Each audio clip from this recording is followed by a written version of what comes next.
சம்பளம் இல்லாத வேலைக்காரி சனியனே. தண்டசோறு தண்டசோறு. உன்னெல்லாம் ஏன் கழுத்தில் கட்டி விட்டாங்க பாரு. என் புது ஷர்ட் வீணாக போச்சு. ஒரு வேலையும் ஒழுங்காக பார்க்க தெரியாது.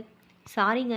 துணியெல்லாம் சோப்பில் ஊற போடும்போது என் புது சுடிதார் சாயம் போகும் தெரியாமல் உங்கள் சட்டையும் சேர்த்து ஊற வச்சுட்டேன். ட்ரை கிளீன் கொடுத்தா சட்டையில் பட்ட கரை போயிடும்.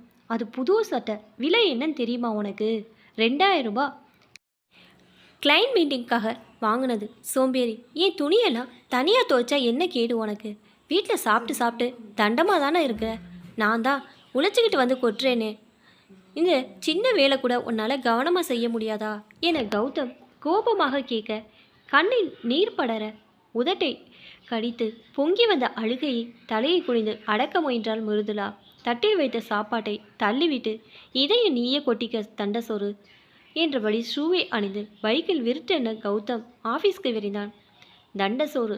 இந்த வார்த்தை மீண்டும் மீண்டும் மிருதுளாவின் தலைக்குள் ரீவைண்ட் ஆனது. அப்படியே சோஃபாவில் கண்ணில் நீர் வடிய அமர்ந்து யோசித்தாள். கல்யாணாகி இந்த 10 வருஷங்களில் இந்த ஒரு வார்த்தையை தான் திரும்ப திரும்ப கேட்டுக்கொண்டிருக்க மிருதுளா. வீட்டுக்கு மிருதுளாவை பெண் பார்க்க முதலில் வந்த மாப்பிள்ளை வீட்டார் கௌதம் குடும்பம்தான். பார்த்த உடனே இரு வீட்டாருக்கும் பரஸ்பரம் பிடித்து போனது. கௌதமுடன் நிச்சயமாகி திருமணத்திற்கு முன் இடைப்பட்ட 3 மாத காலத்தில் எப்போதுமே புன்னகைத்த முகம், மென்மையான பேச்சையும் பார்த்து திருமணத்துக்கு பின் வாழ்க்கை ஒரு சொர்க்கம் போல இருக்கும் என்று கனவுகளில் மிதந்த மிருதுளாவை திருமணம் ஆகிய 1 மாதத்திலே கௌதமின் இந்த குணமாட்டம் அதிர்ச்சி அளித்தது. சின்ன சின்ன விஷயங்களை கூட அதீத கோபத்துடன் நெருப்பு சொற்களை வாரி இறைப்பது மிருதுளாவின் மனதை வெகுவாக காயப்படுத்தியது.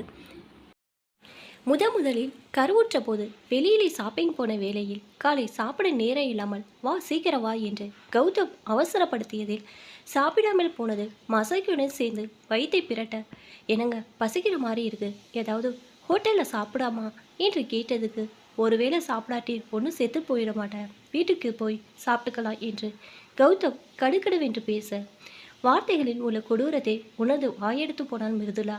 அம்மாவிடம் சொன்னாலும் இதெல்லாம் ஒரு விஷயமா? உன்னை என்ன அடித்து கொடுமை பண்ணுறாரா மாப்பிள்ளை? ஒரு சில ஆம்பளைங்க வெளியில் பொம்பளை பழக்கம் குடிப்பழக்கன்னு எவ்வளோ மோசமாக இருக்காங்க. உன் புருஷன் அப்படியெல்லாம் இல்லையே. அதை நினச்சி சந்தோஷப்படும். வெளியில் போய் சம்பாதிக்கிற ஆம்பளைக்கு 1000 டென்ஷன் இருக்கும். அந்த டென்ஷனில் சில வார்த்தைகளை விடுறதெல்லாம் பெருசு பண்ணாத, சின்ன பிள்ளையாட்டம் என்று திரும்ப இவளுக்கே அறிவுரை சொல்லப்பட்டது. அப்பா முன்கோபக்காரர். அவருக்கு தெரிந்தால் கௌதமோடு சண்டை போடுவதுடன் நில்லாமல் நீ வந்துடு என்று வீட்டோடு தன்னை கூப்பிட்டு போய்விடுவார். ஆனால் எத்தனை காலத்துக்கு இந்த வசவுகளை கேட்பது? 2 குழந்தைகள் பிறந்து வருணுக்கு 8 வயசும் தன்யாவுக்கு 4 வயசும் ஆகுது. கௌதம் நாளாக இன்னும் மோசமாக தான் பேசினான். கோபம் இல்லாத மற்ற நேரங்களில் சகஜமாக பேசினாலும் நான் என்கிற அகங்காரம் மிகுந்தவனாகவே இருந்தான். வீட்டு விஷயங்களில் ஏதாவது ஒரு வார்த்தை அல்லது அபிப்பிராயம் ஏதோ மிருதுவாளால் சொல்ல முடியாது. நீ எல்லாம் யோசனை சொல்கிற அளவுக்கு இங்கே நான் அறிவு கெட்டு போய் இல்லை என்பான். ஒரு முறை கடுமையான தலைவலி என்று மிருதுளா படுத்துவிட ஆஃபீஸ் விட்டு வீடு வந்தவன் வீடு அலங்கோலமாக கிடப்பதை பார்த்து, சுத்தத்துக்கும் உனக்கும் ரொம்ப தூரம், நீ எல்லாம் பாத்ரூமில் சோறு போட்டால் கூட உட்காந்து சாப்பிடுவ என்று சொன்னதை இவள் இன்னும் மறக்கவில்லை. இதுபோல் பல சம்பவங்கள். ஒருவரை அடித்துதான் காயப்படுத்த வேண்டும் என்பதில்லை. இது போன்ற குத்தலான வார்த்தைகள் போதும். சுயமரியாதை இழந்து இன்னும் எத்தனை கேவலப்பட போகிறோம் என்று நினைத்தாலே மிருதுளாவுக்கு விசனமாக இருந்தது. ஆனால் தண்டசோறு என்னும் வார்த்தை ரொம்பவே அவள் மனதை காயப்படுத்தியது. திருமணத்துக்கு முன் வேலைக்கு சென்று கொண்டிருந்த மிருதுளாவை திருமணத்துக்கு பிறகு வேலைக்கு இனி போக வேண்டாம் என்று சொல்லியதால் வேலையை விட்டால் யோசித்து கொண்டே அமர்ந்திருந்தாள். ஒரு முடிவுக்கு வந்தவளாக எழுந்து நின்றாள். 2 குழந்தைகளுக்கும் பருப்பு சாதம் செய்து நெய்யுடன் ஊட்டிவிட்டு தானும் கொஞ்சம் சாப்பிட்டவள் பாத்திர பண்டங்களை அப்படியே அடுப்பங்கரையில் போட்டுவிட்டு குழந்தைகளின் உடுப்புகள், புடவை, துணிமணிகளை பெட்டியில் அடுக்கி எடுத்து சென்று ஹாலில் வைத்துவிட்டு குழந்தைகளுடன் சோஃபாவில் அமர்ந்து டிவி பார்க்க ஆரம்பித்தாள். சாயங்காலம் ஆஃபீஸ் முடிந்து வீட்டுக்குள் நுழைந்த கௌதம் வீடு அலங்கோலகமாக இருப்பதை பார்த்து முகத்தை சுளித்து கொண்டு சோஃபாவில் வந்து அமர்ந்து, என்ன வீடு? ஓ, விடியா மூஞ்சி மாதிரியே இருக்கு. தண்டம், சோம்பேறி, ஒரு வேளையும் பார்க்கறது இல்லையா? என்ன அப்படியே உட்கார்ந்துருக்க? போய் காஃபி கொண்டா, டயர்டாக இருக்கு என்றவனை வெறித்து பார்த்தா மிருதுளா. சொல்லிக்கொண்டே இருக்கிறேன், அப்படியே சோஃபாவை விட்டு நகராமல் இருக்கிற. என்ன பெட்டியெல்லாம் பேக் பண்ணியிருக்கு, எங்கே போக போகிற? நான் கேட்டுக்கிட்டே இருக்கிறேன், பதில் பேசாமல் கம்முன்னு இருக்கிற. என்ன திமுறா என்று கோபத்தை கௌதம் கேட்டான். இப்போ நான் சொல்கிறத கொஞ்சம் அமைதியாக கேளுங்க என்று கௌதமை நேருக்கு நேர் பார்த்தவாறு உட்கார்ந்து பொறுமையுடன் அதே சமயம் தீர்மானமாக பேச ஆரம்பித்தார். கல்யாணமாகி 10 வருஷம் இந்த வீட்டுக்காக உழைச்சி கொட்டியிருக்கிறேன். உங்கள் அம்மாவை நல்லபடியாக கவனிச்சு அவங்களுடைய கடைசி 2 வருஷம் படுத்த படுக்கையாக கிடந்தப்ப ஒரு தாதியாக இருந்து குழந்தையாக பார்த்துக்கிட்டேன். உங்கள் தங்கச்சி கல்யாணத்துக்கு நகை பத்தலன் நீங்கள் கையை பிசைஞ்சுக்கிட்டு நின்னப்ப எங்கள் அப்பா போட்ட 30 பவுனில் 10 பவுன் நான் கொடுத்தேன். அவள் தலை பிரசவத்தை நம்ம வீட்டில் வச்சு ஆஸ்பத்திரியிலே கூடவே இருந்து வீட்டுக்கு வந்த பிறகு தாயை குழந்தைங்க கவனிச்சு நல்லபடியாக அவளை புகுந்த வீட்டுக்கு அனுப்பி வச்சேன்.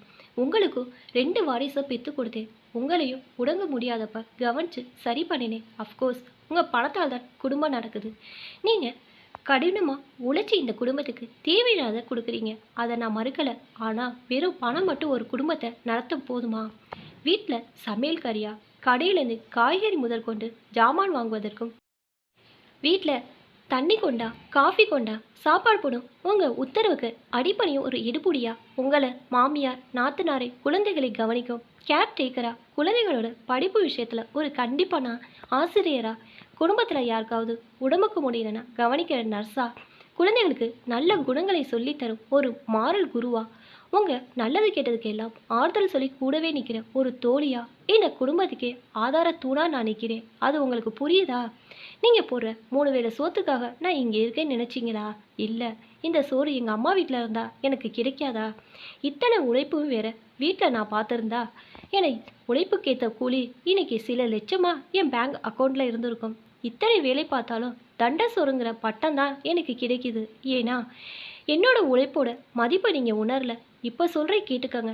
இத்தனை வருஷம் இந்த வீட்டுக்காக உழைச்சதுக்கு மதிப்பு போட்டால் சில லட்சங்களை நீங்கள் எனக்கு கொடுக்க வேண்டி வரும். ஆனால் என் மாமியார் நாத்தனாருக்கு செஞ்ச நான் விலை போட விரும்பலை.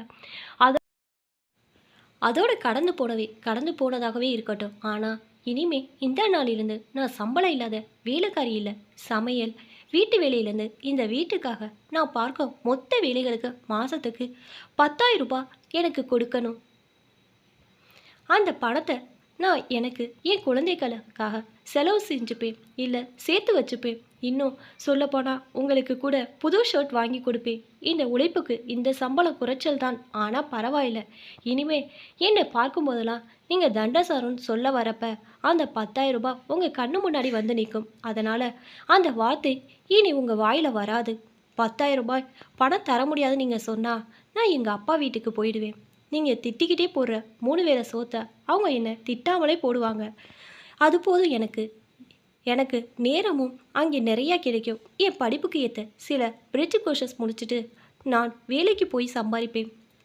எப்படி உங்கள் வசதி என்று அமைதியாக கூறி சோஃபாவில் சாய்ந்து உட்கார்ந்தவளை பார்த்து அதிர்ச்சியுடன் வாயெடுத்து நின்றான் கௌதம். இப்போ தான் என்னோட சேனல் ஃபஸ்ட் டைம் பார்க்குறீங்கன்னா சப்ஸ்கிரைப் பண்ணிக்கோங்க. பக்கத்தில் இருக்க பெல் ஐக்கனை ப்ரெஸ் பண்ணிக்கோங்க. அப்போ தான் நான் ஒவ்வொரு தடவை வீடியோ போடும் போதும் உங்களுக்கு நோட்டிஃபிகேஷனில் வரும். தேங்க்ஸ் ஃபார் வாட்சிங்.